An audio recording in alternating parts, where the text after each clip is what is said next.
I'm Dr. Jorge Navarro. I work with young adults and their families through the transition from high school to the adult world with the goal to make the transition the most effective one possible.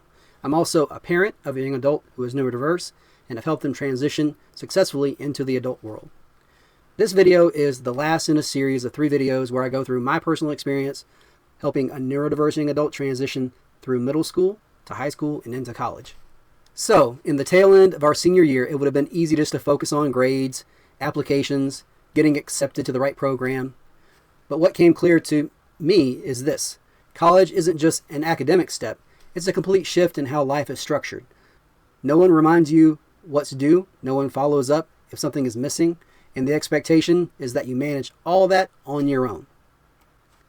And so, going into the college environment, when that level of structure you might have provided previously disappears, you find out very quickly that some of it internalized, some of it didn't, some of it stuck, some of it didn't. And so whenever it came to things like time management, follow through, planning ahead, you're not able to support them the same way that you were able to whenever they were in high school. And they're just being tested beyond that. And what I started to see was that even though our young adult had made lots of real progress from before, it didn't just mean that those skills automatically carried over into this new environment. Every transition requires some adjustment. So every new setting required our young adult to take what she knew, figure out how to apply it again and again and again, often without the same level of support that she had previously. And so for me, that meant continuing to shift my role from guiding and coaching and stepping back to let our young adult navigate more of it on her own. Looking back, there were a few things about that transition from high school to college that I think a lot of people misunderstand. Things that sound right in theory, but don't always play out the way that we think in real life. So in this video, I want to walk through the 5 biggest misconceptions that are often experienced and what it really takes to build independence that actually holds up in that environment. The first one, getting into college is not hard, but functioning there is. And people might say, well, if they get accepted, then they must be ready. The school decided that they were a good fit. Early on, it would have been easy to just focus on the things that needed to happen to get her into the college. But whenever it came time to actually get there and function, we realized that daily life looked completely different. You had dorm living. You had managing time without reminders. You had preparing for classes in a completely different structure. So college isn't just an academic step. It's really a lifestyle shift, and you have to prepare for that. You're sending your young adult into an environment that expects more independence that they may not fully have yet. And so we had to really focus on those small skills and begin to help prepare her for that transition.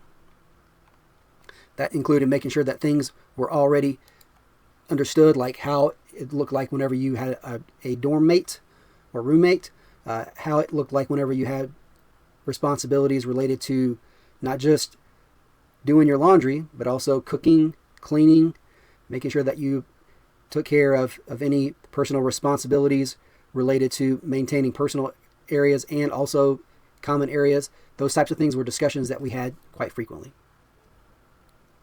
Number 2, when structure disappears, everything gets tested. And the misconception here is that college gives you more freedom, and so they'll rise to the occasion. And one of the biggest differences in college is that there's really no external accountability like you are able to provide whenever you have your young adult at your house. In high school, teachers also follow up a good bit. There are reminders, checkpoints, people paying attention. In college, that largely disappears. Professors expect students to manage everything on their own. If something isn't turned in, there's often no follow-up from a professor. And so this shift exposes how much a student really had to rely on external structure if they begin to struggle in this area themselves. What I saw was that when that structure wasn't there, everything from time management to follow-through suddenly was being tested in a much more real way. One of the things that really helped my young adult was having a chance to take her syllabi and turn those into a calendar where she understood not just her responsibilities throughout the entire semester when things were due, but also the level of attention she was going to have to give to different classes on certain weeks. So that's just kind of an example of one of the ways that we helped her improve her understanding by doing syllabus reviews and helping her understand that she really just needed it for maybe the first couple of semesters. And after that, she adopted her own system that was based off of what we were doing and really began to take more ownership of it herself. Number 3, progress doesn't transfer. It has to be rebuilt.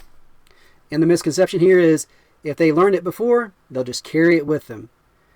Even though our young adult made progress in high school, that didn't necessarily mean that all those skills were automatically going to carry over into college. Every new environment came with new expectations, new systems, new challenges, and in many ways, it was a segue that required a reset, required special attention in advance to help her set up for success. There were times whenever things slipped, especially during transitions like new semesters, changes in routines. We had to help her figure out how to navigate those things. What mattered was recognizing this wasn't her regressing, it was just an adjustment, and helping her understand that preparation on the front end helped manage some of the ways that she might miss things later on. Each new setting required our young adult to take what she learned and figure out how to apply it again and again and again into a different context. And that's a concept that's called a generalized skill. Whenever you can generalize a skill to many different environments, that's whenever you really begin to show that you have some competency and some learning with that particular skill. Number 4, independence should be built in stages, not all at once. The common misconception is that they need to go all in to grow. They need to do it all. And we didn't approach independence as something that happens all at once. Instead, we built it in stages. Our young adult, she worked part-time. She took online classes. She started at a community college while living at home. So her first 2 semesters were at home. That helped us be able to support her in a way where she could focus on her schoolwork and interacting with folks that were at the community college. But each step gave our young adult more responsibility. It gave her the space to build confidence and capability without being overwhelmed all at once. After those years of community college, transitioning to another institution farther away from home, having a dorm, having more personal responsibility was something that our young adult was ready for. Number 5, independence isn't doing everything alone. The misconception here is that being independent means that they shouldn't need help anymore. And one of the biggest shifts in how I think about independence is realizing that it's not about removing support, it's just changing how the supports work. The goal was never for her to just not need any help.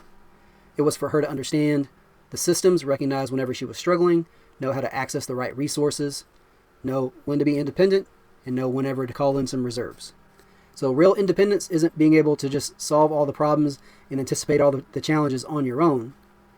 It's being able to solve problems, anticipate challenges, and when you need to, reach out for help. That was a big difference than just saying, take care of it all by yourself. When I look at the college phase, what stands out to me the most is this. This is where everything gets tested for real.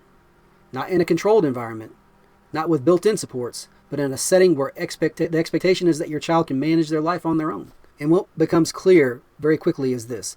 Independence isn't something that you arrive at. It's something that you keep rebuilding over and over again in new environments with new expectations. Because even whenever progress is made, every transition introduces new variables, new systems, new demands, less structure. And the question is no longer, can they do it with supports? It becomes, can they recognize what they need and respond to it on their own and ask for help whenever they need it? That's the difference. Not perfection, not doing everything right, but being able to notice whenever things are starting to slip and adjust before it becomes a bigger problem and reach out whenever you need help. That's whenever real independence starts to form, and that's what it looks like. Looking back across all 3 stages, middle school, high school, college, the biggest challenge wasn't just helping our young adult grow, it was helping them understand at each point along the way what they were able to be more responsible for. And that it wasn't linear, that it involved some slippage, some going back, some relearning. That is exactly why I created the transition-focused mindset. It's not to label a student where they are, but to bring some clarity in what's really developing, what needs support across things like independence in daily life, ability to manage systems without external structures, the self-awareness to make decisions, and how to respond to pressure whenever things change. Because by the time you get to college, you're no longer preparing for independence, you're really relying on it. And having a clear understanding of what that independence actually looks like and where you currently stand can make the difference in how the transition plays out, being a positive one or being one that involves a lot of having to go back and make corrections for things that you thought you had covered.